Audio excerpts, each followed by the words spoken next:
Welcome to my channel Fresh Engineers.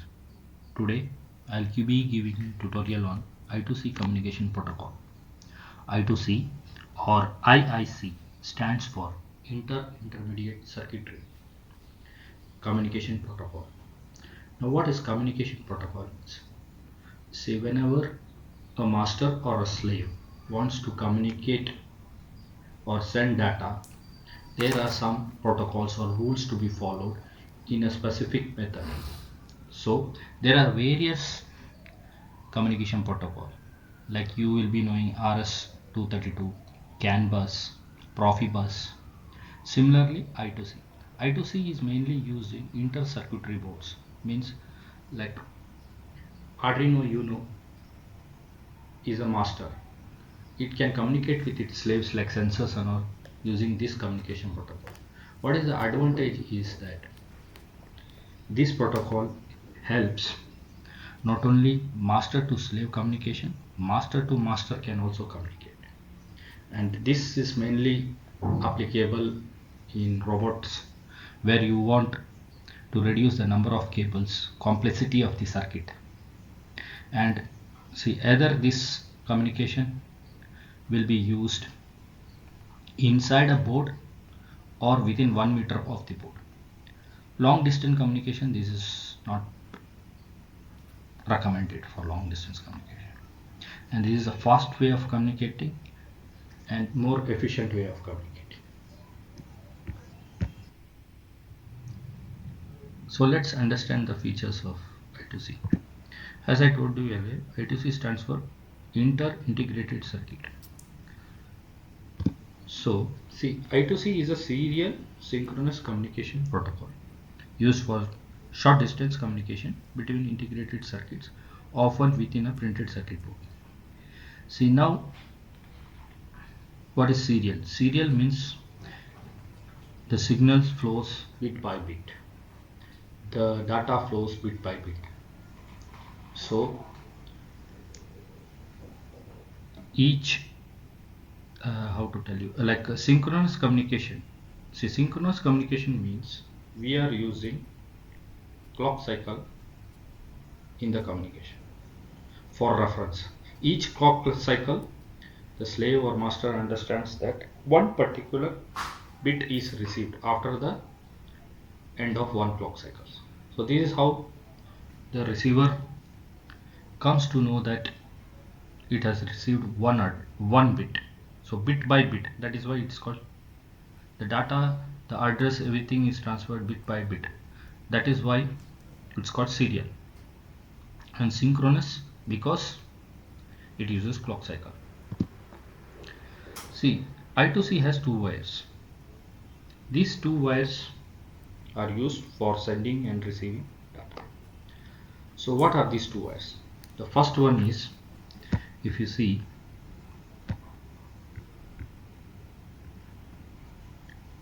SDA. SDA is serial data line. So this line is used for sending and receiving data, addresses, everything. And SCL, that is serial clock line. As I told you, each clock corresponds to one bit. Okay. So for your better understanding how this I2C communication works, see now you can see this is Arduino Uno, this is a master, and LCD is a slave, and this is gyroscope, this is also a slave, and this Arduino Uno, this is another master. So there are two pull-up registers used for this. Later on I will tell you what they are used for. They are pulled up to 3.7 or 5 volts, whichever protocols you are using, voltage levels. So this line, the orange line, is used for sending data, and the blue line is used for sending the clock. So one thing you should understand that this data and clock are sent by the same device which want to send or receive the signal. There is nothing like clock is continuously, there is a clock cycle. No, the clock cycle starts only when data need to be sent or received by the master. So there are two masters. They can either anyone can take the communication lines and then send their data. So I'll be explaining in further videos how they send the data. Okay, let me explain the signal timing diagram for I2C. Signal timing diagram means how just the communication happens or how is the bus utilized for communication. We will graphically show you. So there are three conditions to be met before a communication starts. That means the bus usually is idle. Now you want to send or receive data. So there are three conditions there which has to be fulfilled, then only the communication starts. First is the clock cycle line, that is SCL, should be high. Nobody is using it. Second is the data, serial data line is pulled from high to low by the master who wants to send or receive the data. I am telling you send or receive the data. I will be explaining you in detail what's happening there. And the third condition is there should not be any other transfer taking place, that the bus is not being utilized by any other. See why this is important, because think a particular master, maybe master 1 is using it and master 2 want to send data, but if both the masters try to send at the same time, there will be a communication gap. So this, to avoid this, these three conditions are required to be fulfilled. So this is the signal. So I'll be explaining each parts how I have been working on this. Okay, CL1 means it's a clock clock. If you see a sinusoidal wave, it goes up, it comes down. So similarly a clock pulse, you know a clock pulse, it's a square wave, like a square wave, it goes up, it goes down. So one complete cycle is called a clock cycle. So this. So now the master has to start communication. So what it will do, it will pull the clock cycle from high to low and it will send a start command. After this, now you have many slaves connected to the same line. So which slave has to receive the data or send the data is decided by this address bit, this 7-bit addressing, where each slave is given a particular address. So the master sends this address on the line and all the slaves verify the address, and the particular whose address matches with this, okay, they know that this particular data is for them. Now the master will send read or write. It will tell the slave whether you want to receive a data or send a data. So after this, the slave sends another signal, acknowledge. When you receive this signal from the slave, the acknowledge signal, who is having this particular address, when it sends the acknowledge signal, the communication continues. If it does not receive the acknowledge signal, then the communication is not completed. So now the slave knows whether it has to send or receive the data. So after this, data is sent or received. After this, the master sends a signal that yes, I have received the data, or the slave sends a signal, yes, I have received the data. After that, a stop signal is sent. So you can see that at this time the master is also using the clock line. So it keeps on giving the clock signals. Then each clock signal corresponds to the bits. After that, stop signal is sent. So this stop signal is sent by other masters who gets information that the bus is now free for them to communicate. Hope you have understood. If you have any further doubt, you can put it in comments or your doubts. I will try to answer those. So let's understand now the applications of these communication protocols, where they are used mainly. As I told you earlier, there are several slaves which are required to communicate with their master. These particular communication protocols are used. Like robotics, they usually use I2C protocol for small applications. Then inside the chip, inside the circuit board, if you want to receive memory, access the memory of EEPROM, you can use this communication. Then you can use this for LCD or RTC module. What's RTC is, if you are programming Arduino to show you a real time, or you want to keep real time, there is a module called RTC. This module has a retention means it keeps the value of the current time, clock time. This is usually used to have the real clock values in the Arduino, because if you are switching off your Arduino, this particular module retains the time and it keeps on working with the battery available inside that. So even that, those data you can retrieve through I2C. LCD LED monitoring, you know that LCD has many data bits, only 4 data bits, read, write, enable. All these can be converted to 2 wire or 4 wire. 4 wire means 2 wires are for the VCC and ground, and the other one is for serial data and serial clock. So now the speed of this network, see, it ranges from 100 kbps to 3.4 mbps. We don't go for 3.4 because it becomes complicated. I will explain in my further video why we don't usually avoid going to 3.4 mbps speed. See, now addressing. See, addressing, usually there are two to the raise n addressing bits you can use. That is, if you use 7-bit addressing, then you can connect 128 devices in the bus, and you have to be careful that you have to give address to each slave, each master. They should have an address. Without that, it's like a postman. You are giving a post to a postman without address, then you will not receive the post. So addressing is very important.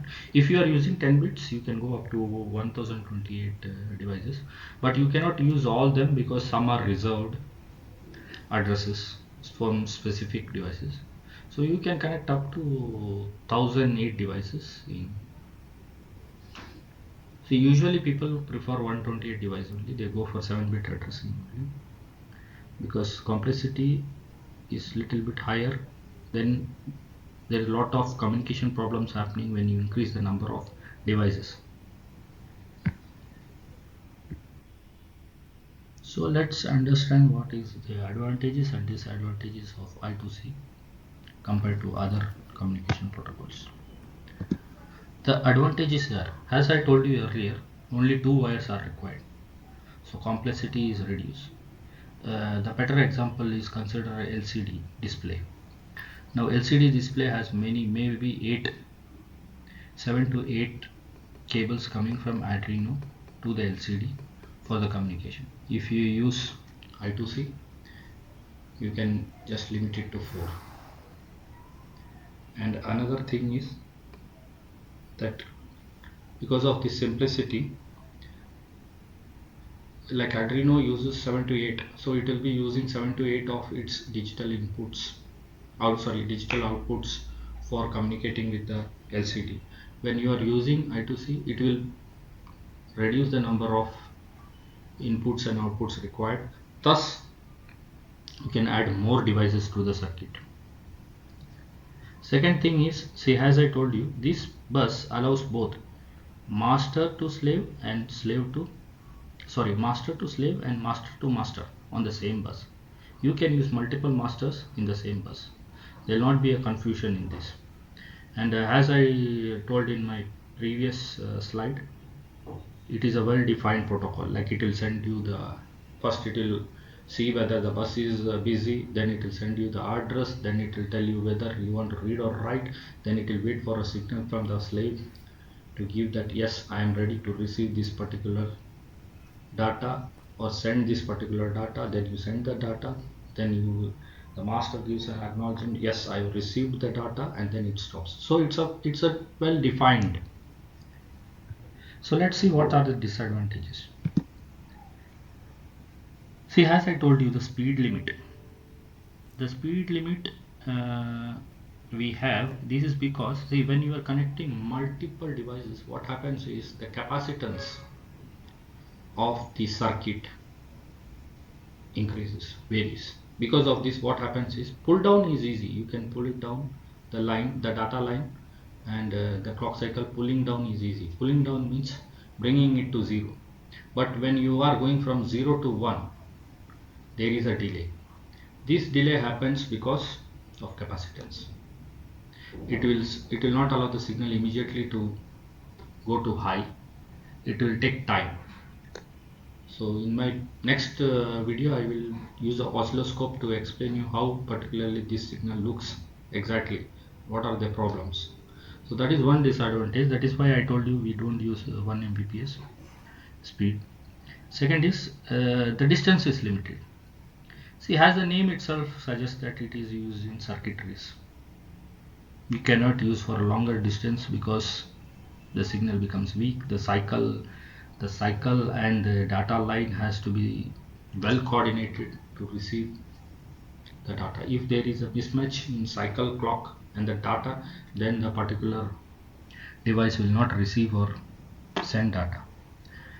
The third disadvantage is pull-up resistance. As I told you, see, now as you increase the number of slaves or number of masters in the circuit, the capacitance of the bus varies.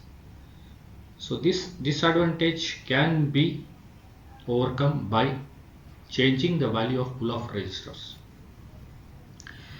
By changing the value of resistance, you will come to we can reduce the capacitance of the bus and increase the speed of communication.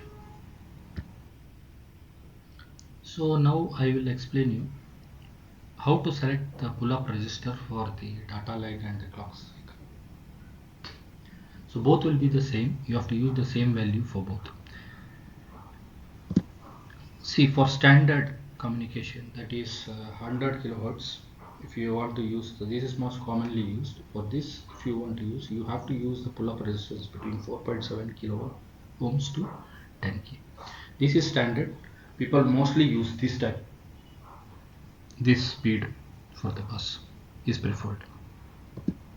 Then if you want to little bit increase the speed for 400 kilohertz, the bus speed for communication, then you have to reduce the pull-up resistance value. You can use from 2.2 kilo ohms to 4.7. This will increase your communication speed. Then this is 1 megahertz, but this usually pulls too much current, like your source for the communication line, the 5 volts which you are giving for the communication part, there you will have a lot of like you have to increase the capacity of the power there. So you usually reduce the resistance from 1 kilo ohms to 2.2 kilo ohms. This is high speed, that is 3.4 megahertz. This is less than 1 kilo ohms, but people rarely use this because you have to be very careful and you have to calculate it. Like calculate it means, see, 1 kilo ohms, less than 1 kilo ohms, you have to see the capacitance of your circuit. You should have oscilloscope. If you have oscilloscope, it's easy. You can see the signal and then slowly reduce. Use a variable resistance. Slowly set and see which is your best value for this. There are also calculations you can use to decide. So that is a little bit complicated. I prefer connecting the data line and the clock line to oscilloscope and see how the signal are behaving and slightly reduce the pull-up resistors slowly and see what is best suited for them. Now let's see what causes this capacitance in I2C communication protocol. There are four reasons which leads to the increase in capacitance. That is, one is your PC tracing length. That is the distance. As I told you, it should be less than 1 meters. As you are adding number of devices, the length of your communication lines increases. This keeps on adding up. Then your wires and cables between the devices. As you know that capacitance, what does capacitance means here? See, capacitance here, what it does is, as I told you, the communication is done through clock cycle, and you are increasing, like you are giving 0 1 0 1 in the data line. So 0 means the you are pulling down the bus voltage to 0. 1 means you are pulling down up the bus voltage to 5 or 3.7. Now when the capacitance are there, like when two wires are going nearby, usually what happens is it acts as a capacitor. This does not have a very big impact in your power lines, the normal lines, but when you reducing the component size, when you are going macro level, these things affects a lot. Then device pin inputs, like you see drastically, see, that is what I was saying, the pins also contributes, like if they are very nearer to each another, or if the circuitry inside your slave also introduces they introduce capacitance, because there are resistance capacitance inside the slaves, inside the master. They will all put a load on your I2C. So there is a standard that it should not exceed 400 picofarad. If it is there, then you have to optimize your board design. You have to see how well you can optimize. You can use for either you can use normally what you say, the design, PCB design and all, to change to see how well it suits. Or else if it's, you cannot, you have to use more number of slaves, more number of masters, then you can, there are other protocols like SPI or UART protocols. Now I will explain you how you can reduce the capacitance issue in the bus. There are few methods which will help you to reduce the communication effect, noise effect in the bus line because of capacitance. First is, as I already told you, reduce the distance between the master and slaves. Keep the bus as small as possible. This is one method you can do.